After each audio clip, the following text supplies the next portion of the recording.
2012, I was graduating high school. The college I had been accepted to is what we would call a PWI, which is a predominantly white institution. This just means that the white student body greatly outweighed the minority student body on campus. Now, compared to my majority black high school, I was nervous but excited, mainly to be around people different than me, different experiences, outlooks, and cultures. I just wanted to broaden my horizons.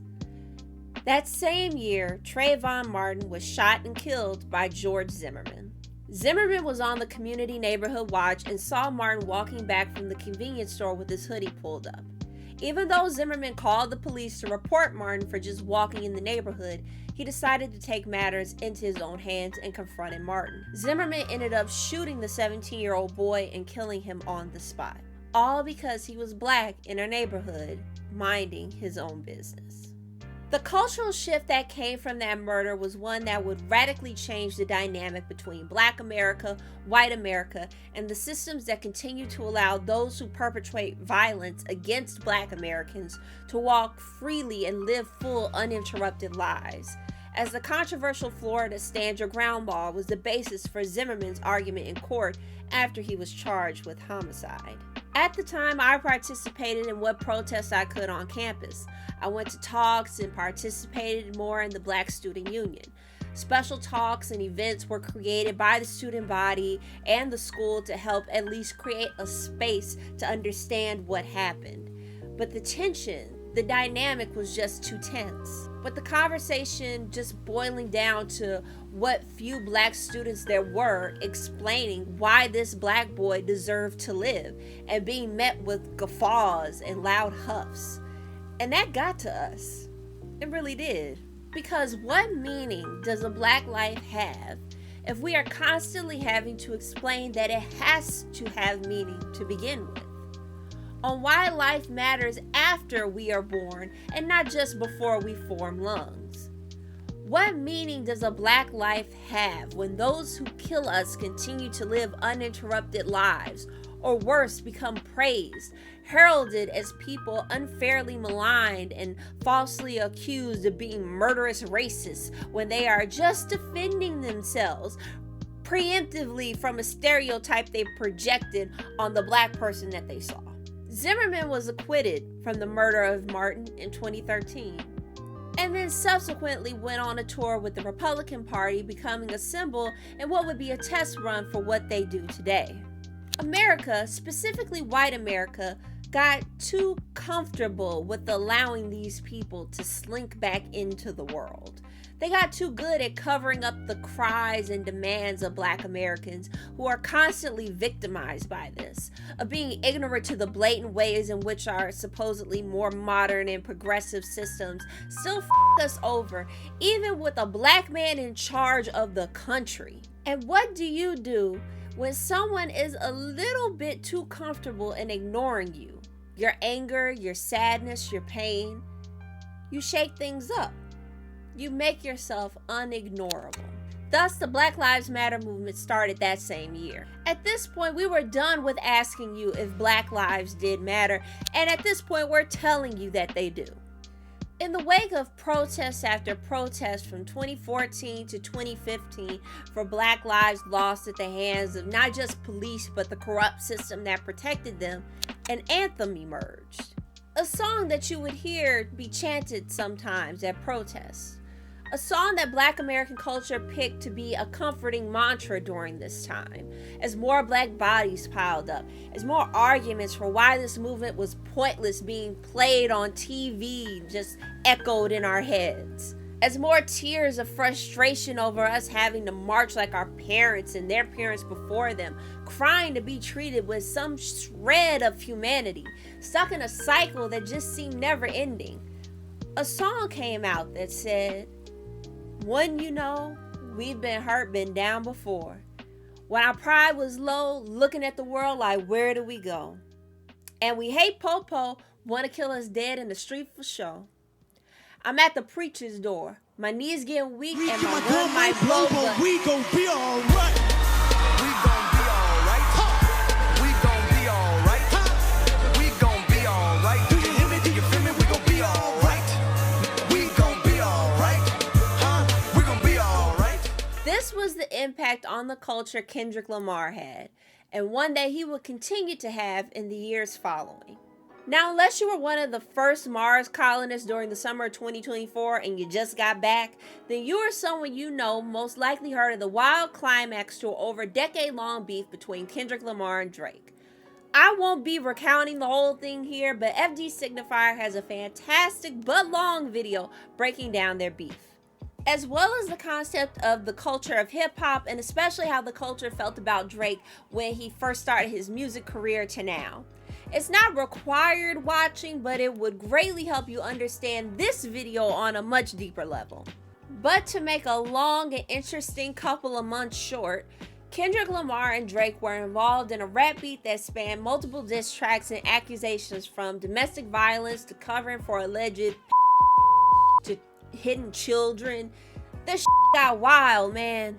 For most people who don't know the deep roots of this feud, the main timeline for non-hip-hop or rap fans starts with Drake and J. Cole's song First Person Shooter. Then Kendrick's verse on Future and Metro Boomin's song Like That.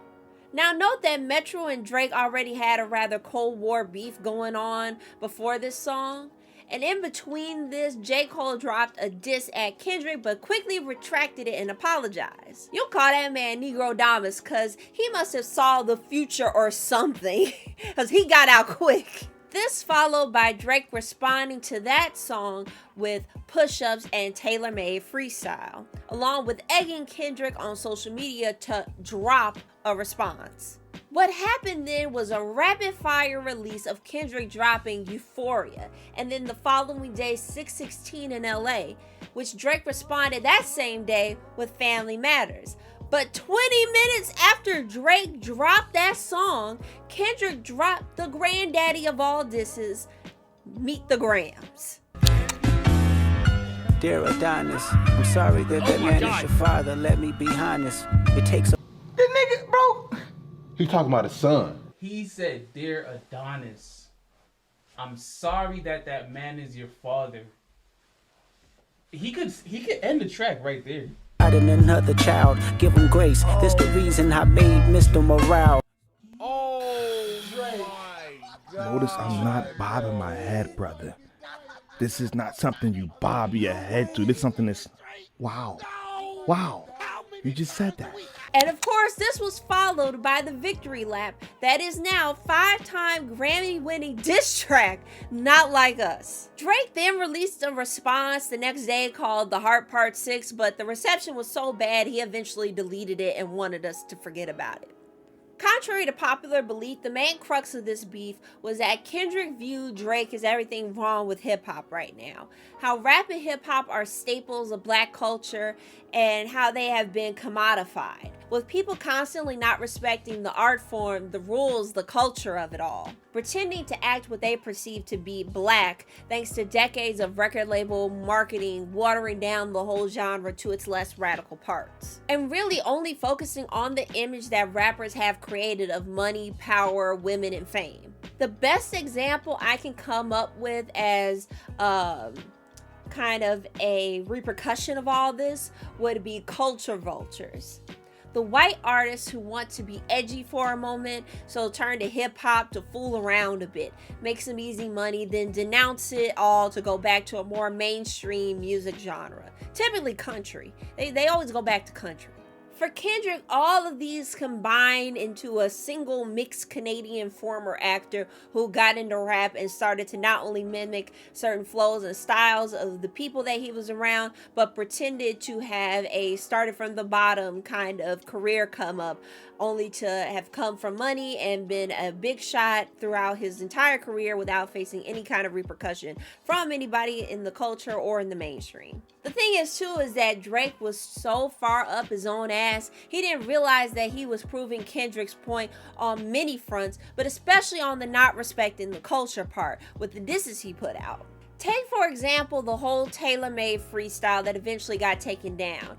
It featured generative AI raps by Tupac Shakur and Snoop Dogg, two prominent figures of rap and one who has essentially been canonized as a patron saint of rap at this point.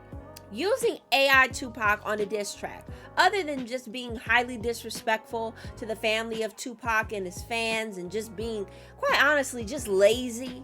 It's just lazy. Was just showing disrespect to West Coast hip-hop culture. It's like taking the corpse of a saint and flailing them around like a marionette in front of the town square, all to piss off one dude. Plus, with Tupac, especially considering he died so young, there's always that what if factor to the potential that he could have had, to the songs that he could have made, to the things he could have done. So this AI generated Tupac was just disgusting for many folks. And on the side, why AI generate Snoop? That motherfucker's still alive. Did he not want to participate? Is that why you got mad? So you just decided to say f it and AI generate his voice? See, Drake be doing weird shit like this, man. Only weird niggas do shit like this. I'm sorry. Ugh. But anyway, after that, this bozo then puts out Family Matters, and he said the following lines. He's rapping like you about to get the slaves freed. You just acting like an activist. It's make believe. Don't even go back to your hood and plant no money trees. Get it? We got it. The blacker the berry, the sweeter the juice. We get that you like to put gin in your juice. We get that you think that you bishop in juice. Other than rhyming juice with juice and being wrong about Kendrick's philanthropic efforts, it's that first line.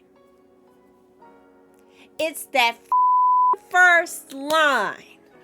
Rapping like you about to get the slaves freed? Hey, yo, what the? Okay, first of all, you half-cooked Canadian bacon-looking nigga. How dare you, okay? Rap started as a way to express and communicate the issues the black community faced. A way to express ourselves and tell our stories, our strife. If Kendrick is rapping like he's trying to free the slaves, then what was Common doing? Public Enemy. Wu-Tang. What the is J. Cole doing then? And you know what? What have you done in terms of activism for black Americans with your art? Or black Canadians with your art? What have you done in terms of bringing awareness to the disparities we face in this country? Or hell, even in Canada? I personally never cared if he did or if he didn't. But if you're going to bring it up, what about you? Are you mad because Kendrick uses some of his songs to talk about these issues and you can't? Not like someone is stopping you from doing it, but you actually can't because you have spent so much time in the States amongst black folks, and yet you still cannot grasp the severity of what we are going through. And yet, even though you have the opportunity to talk about the black experience in Canada and about the racism that goes on up there, you choose not to. I can't tell you how mad that line made me. How insulting that is, and the condescending tone in which it's spoken in, especially the flippant blacker the berry remark.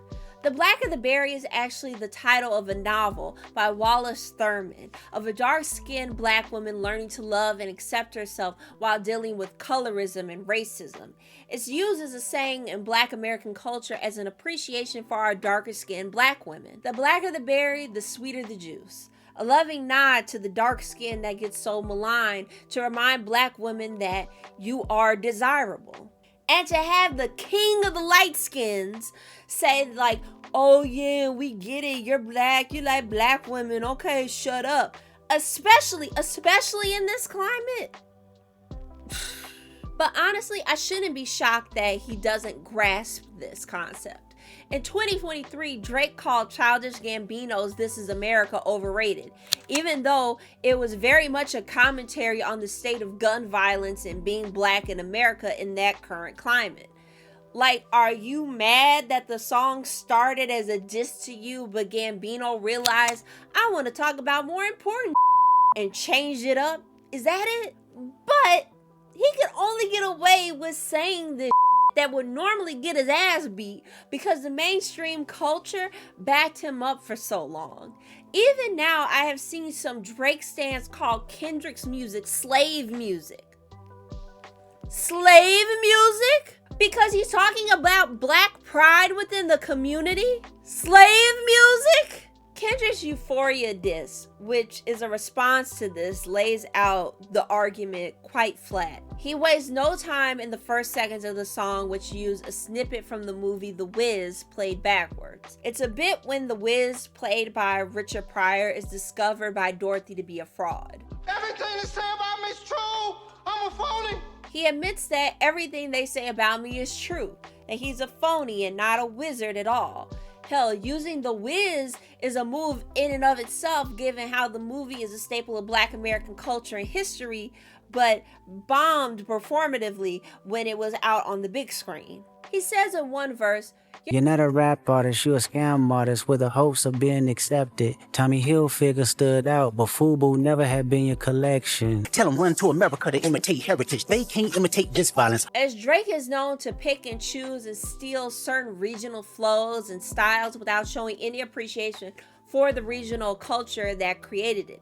He doesn't understand and doesn't care to, as the audience he's cultivated does not care. I find that while Not Like Us is often known for the first verse of the song, it's the third verse that really eviscerates Drake in his mark on rap.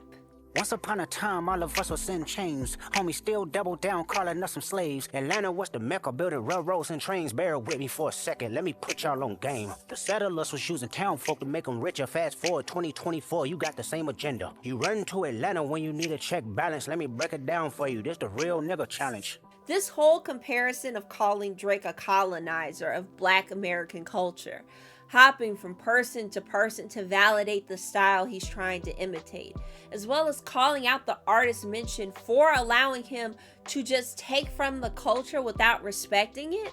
Powerful stuff, no? The power and impact of Not Like Us that summer exploded from the audience of Black America and fans of hip hop and rap to the mainstream. The mainstream that propped up Drake. The mainstream white audience that Drake cultivated to his benefit. That same audience that he used to rewrite a lot of rules when it came to rap and how to measure one's talent and success within the game. That summer, that mainstream audience agreed that Kendrick won. Now, for most, the story ends here. Kendrick wins and gets picked up for the Super Bowl halftime. Metro Boomin gets one last dig in with a beat made from an AI-generated song called BBL Drizzy. J. Cole is out biking and smelling flowers, glad he dropped out when he did, and Drake deletes his disses off Instagram and some off YouTube and decides to go play Martyr down at his concerts in Australia. And yeah, this is where it ends for most people. But then the 2024 presidential election happened.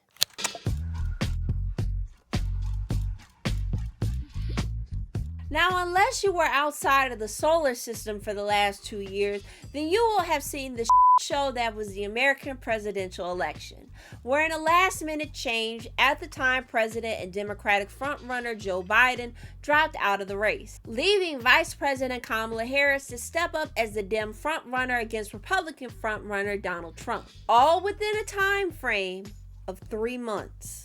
I won't retell the whole thing, but just know that if you missed the racism Obama experienced during his campaign and presidency, you got to see a lot of it during this campaign. Also, on a personal note, as a Black woman who has always had to vote for the less evil choice for self-preservation, having to explain this time and time again only for most of the country to not come out and vote, only to get us Dictator Part 2, the Tesla oligarchy, it was infuriating. It still is. Especially in the weeks after, as I have to see rights so many worked for get thrown away on a whim, and certain folks beginning to realize that the constant truth is rights in America are never guaranteed. They can be removed in an instant for everyone, not just the minorities. That you always have to be vigilant. That the system won't always save you, and decorum won't be followed if they don't give a shit about you. But I digress. Anyway, as we know, we live in the timeline where if there is a God, he abandoned us long ago because Trump won that election.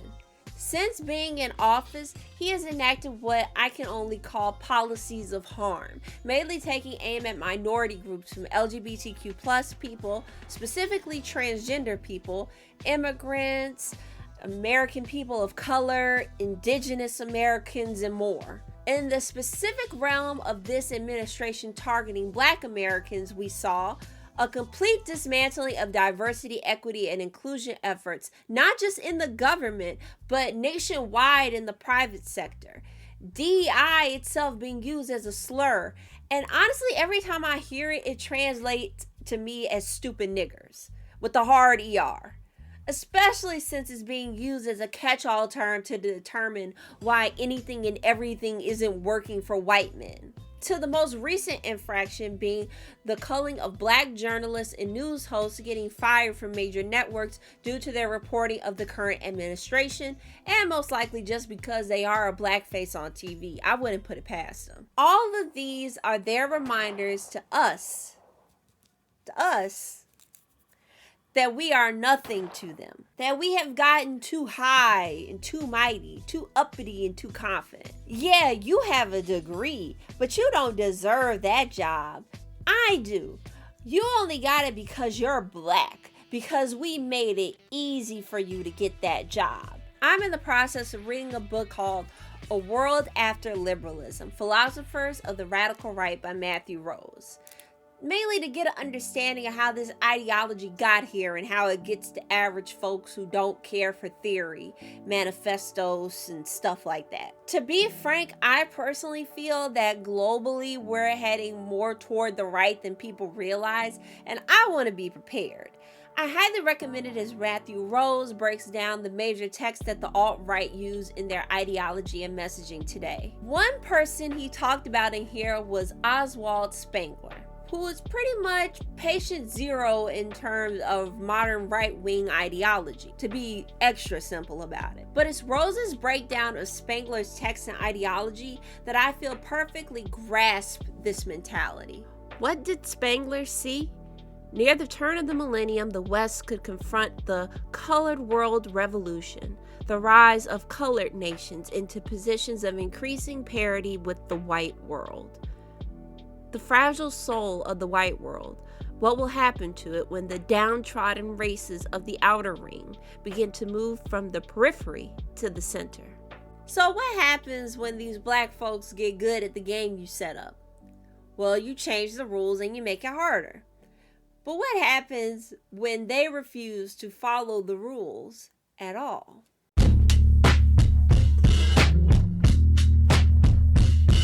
So, Kendrick getting picked for the Super Bowl was a shock, but also not really. It wasn't a shock because marketing-wise, it's a no-brainer.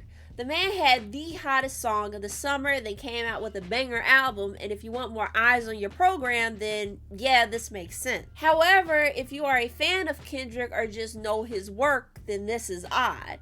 Because other than his album Damn and more recently GNX, I would argue that most of his music wouldn't be easily consumable for the mainstream white audience, on the level that I would think that we are trying to grasp.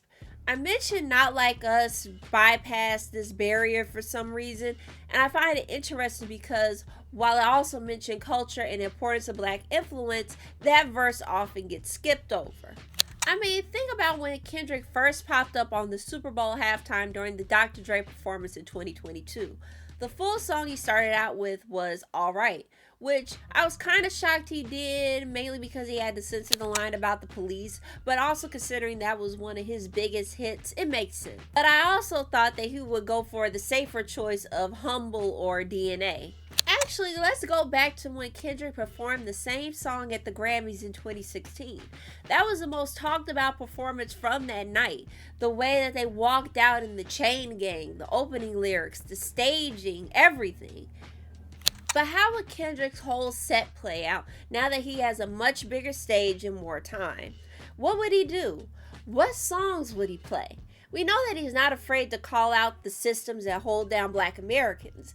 But this is a commercial event in front of millions of Americans who aren't familiar with his music and who are mostly white. Not to mention, once again, in an administration that is very much against the idea of Black people being vocal about any injustice happening in this country, in which the very president that has changed this, or rather brought this kind of thing more to the surface, is in attendance for this game. Plus the bonus of an audience not familiar with rap at all, who is already mad that real music isn't being played at the Super Bowl. So will he tone it down and play it safe? No.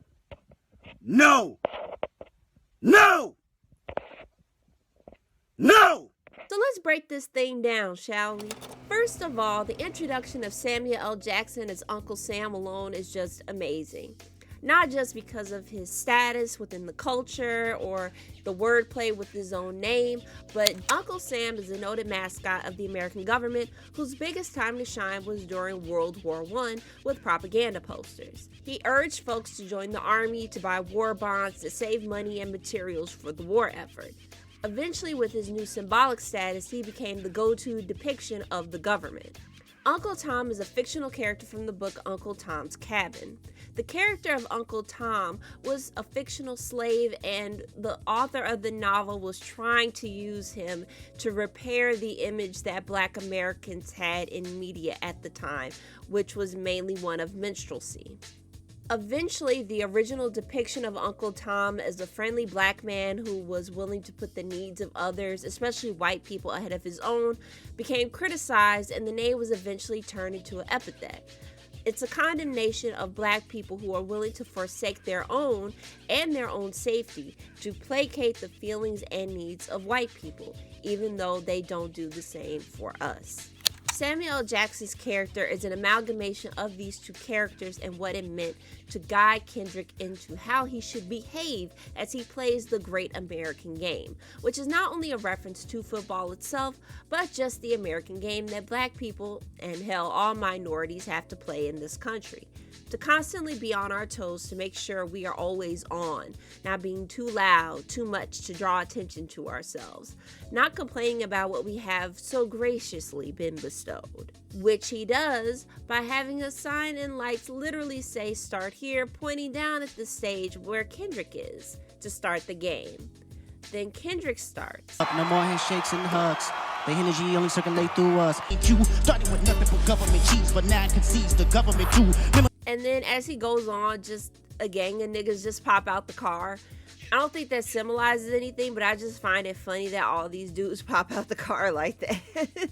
Then with the transition, he says, "The revolution about to be televised. You picked the right time, but the wrong guy." He knows that he is not a safe choice for this, and if you're looking for a safer way to deliver a message to the anti-woke, anti-DEI, anti-Black government that we currently have, this is not what he is here to do.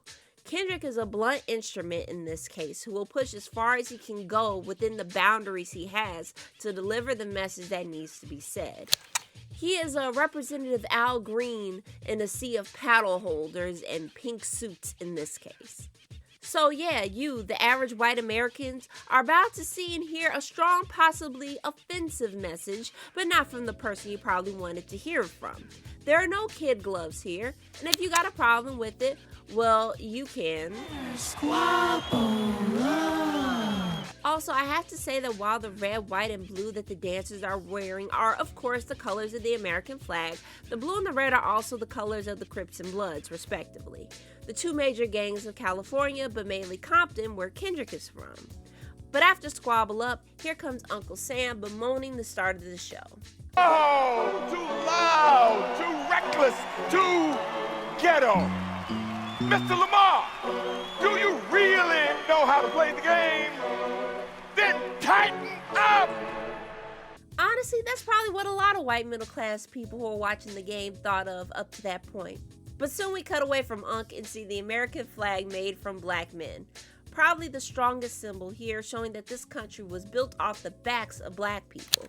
And that's not an opinion or anything, it's a fact. From the days of slavery to the era of Jim Crow to the women's liberation movement to the queer liberation movement and more.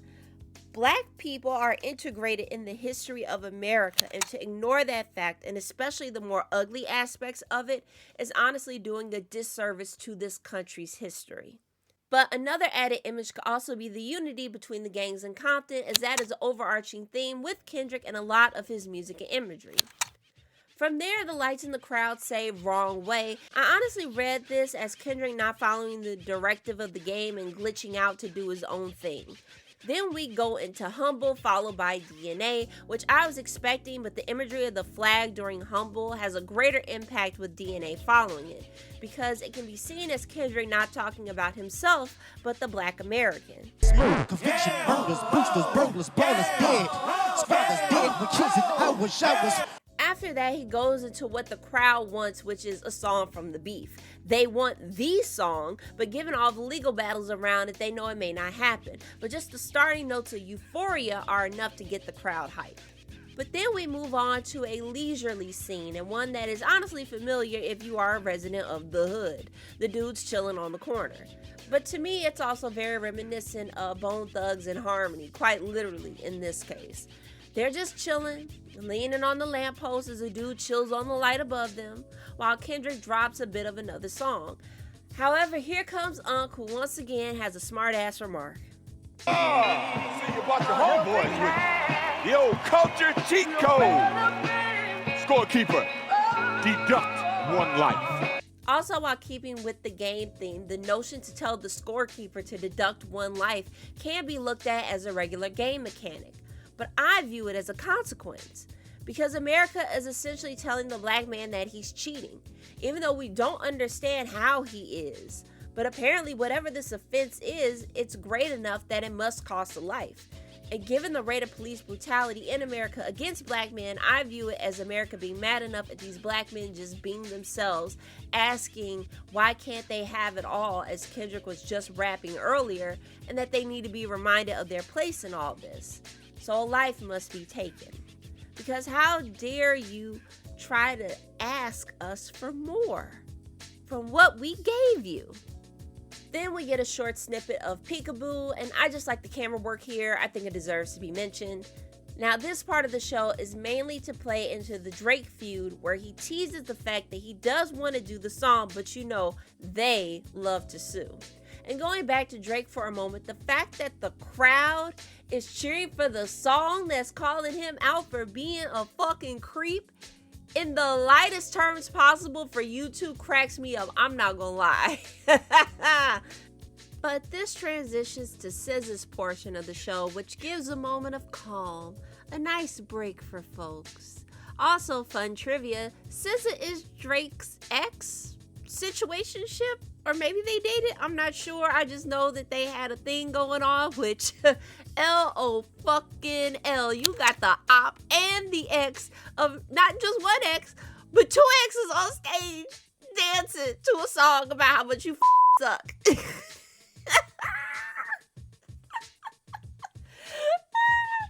Oh my God. Like, Drake's going to change his name back to Aubrey. Like, it's just so funny. Oh my God. Let me never piss off Kendrick Lamar in my life. I will never meet the man, but just in case. Anyway, they do end up singing possibly their most popular songs together, which one being from the Marvel movie Black Panther.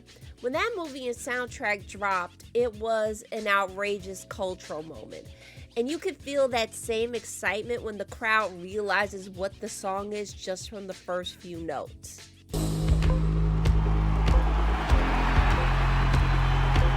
To me, this seems like, once again, a culture flex, because the impact that Black Panther had on the black community cannot be explained in this video alone.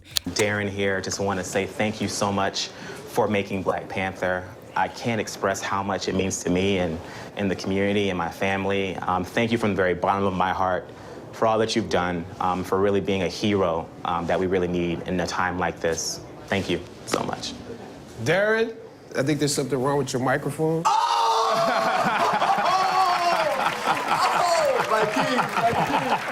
king. Oh my God. And let no one try to remake history. It was a true phenomenon when it dropped, and the ability to see a black superhero from a black nation that didn't experience the ravages of colonization was just amazing. Plus, for those in the know, when it was announced that Kendrick would be doing the soundtrack, it seemed like a win for the culture, especially after the impact he had with T-Pap. But after this bit of a reprieve, Unc pops back up to congratulate Kendrick on finally calming the hell down. But right before he can finish, the starting notes to Not Like Us play, and Kendrick pops back up and says, Cultural divide, I'ma get it on the floor. "You really about to do it?" 40 acres in the mule, this is bigger than the music. And the singers tell him to get on it like that, and he starts. Now, we gotta back up because this last part of the show was the most talked about before the... Say, Drake. So first, Uncle Sam popping back up to tell Kendrick that this is what America wants. A calm, pretty performance with songs that don't have any overtly political or social message.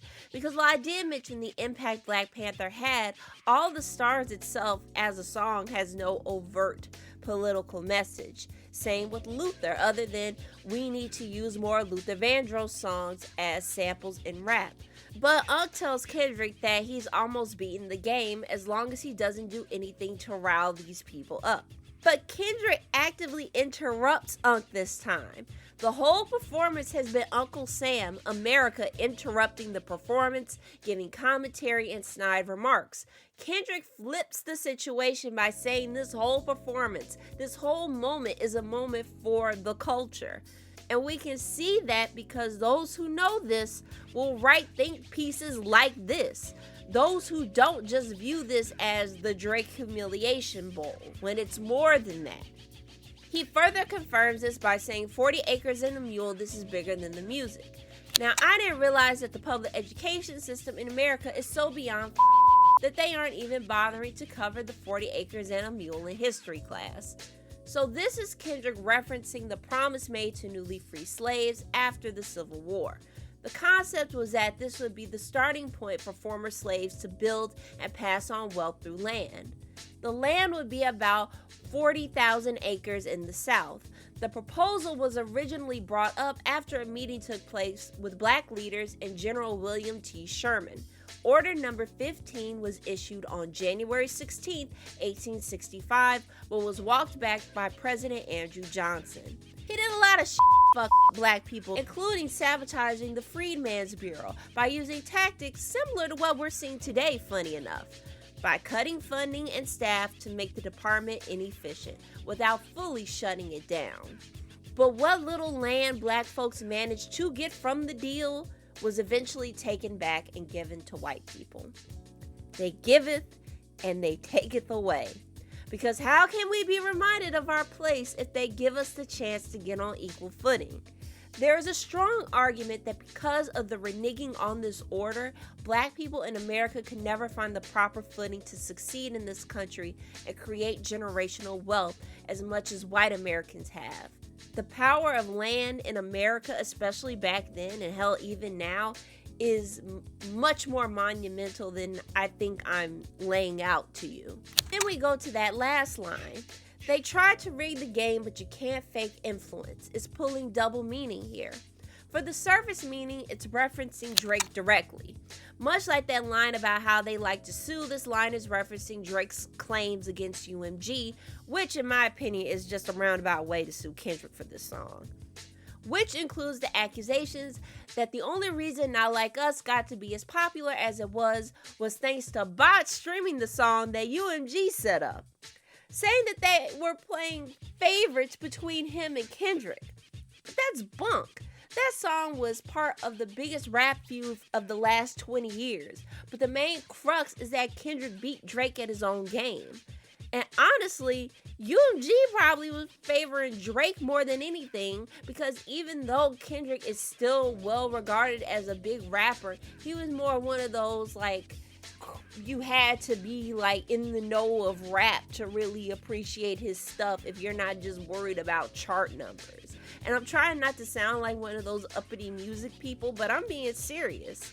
Like, he took the rules that Drake rewrote in determining who wins rap beefs after his bout with Pusha T, which, Lord help me, I cannot dive into the Pusha T battle, but just know I've never seen a man publicly shamed into being a parent before. And in that beef, Drake's mainstream, mainly white audience determined that the best comeback wasn't determined by lyrics or meaning, but popularity, catchiness, and streaming numbers. And look, I know I can account for at least 100 of those streams on Spotify because it was in my yearly Wrapped. But the second meaning is the influence of Black culture in not just America, but the world at large. We see it in a lot of things that range from appreciation to appropriation to just plain cringe. The influence of Black American culture is far-reaching and so deeply embedded into the country that AAVE is constantly being misnamed as Gen Z slang. That certain concepts and figures only known within the culture have now become mainstream, for better or for worse. It's true, you can't fake this influence. Now, the rest of the performance is pretty much like that video of the guys dancing with the coffin on their shoulders. Like, this moment I saw happen live, and I screamed so damn loud. Like, he looking at me, I'm looking at him right through the TV screen. I was about as loud as the crowd when it was time to yell. Higher, trying to strike a chord, and it's probably A minor.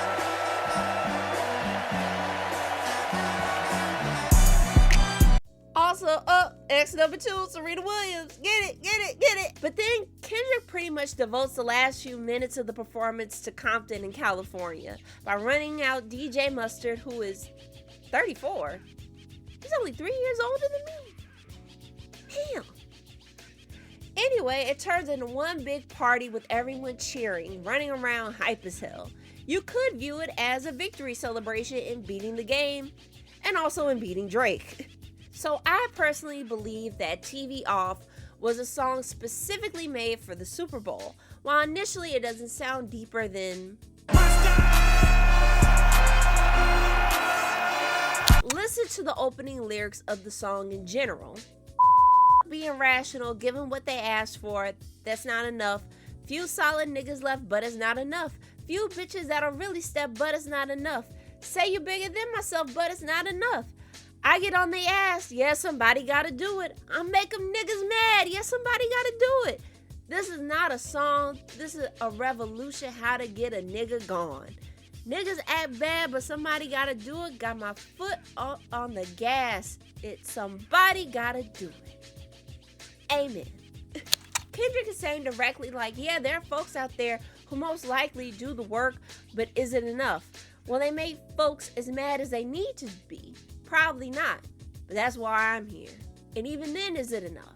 I think so. And that's what I did.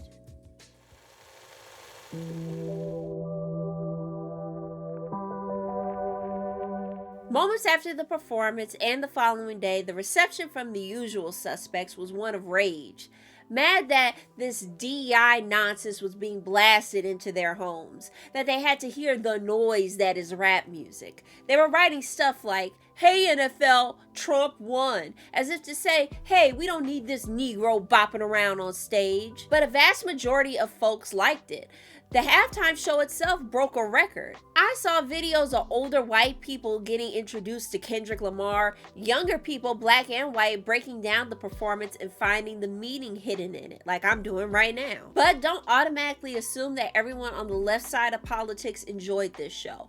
A lot of leftist content creators voiced frustration with this performance, saying that it didn't go far enough. But honestly, while I get the concern, a lot of the arguments I hear from them remind me of the Barbie movie leftist backlash. A lot of folks felt that the feminist message, especially the big monologue near the end of the movie, was very rudimentary. But what I found frustrating with that take and with this one on Kendrick's show is that some folks do need the feminism 101 talk or the revolutionary 101 talk. We need to allow folks a gateway, an easy point of entry so that they can understand the larger conversations that need to be had. And you're gonna scare the hoes with a big book of theory. You know, you just can't break out the social contract on them and expect them to grasp it immediately. Plus, given the parameters that he was up against in this new media climate where just a black man on the TV screen is enough to prompt angry letters or reactionary videos from YouTubers,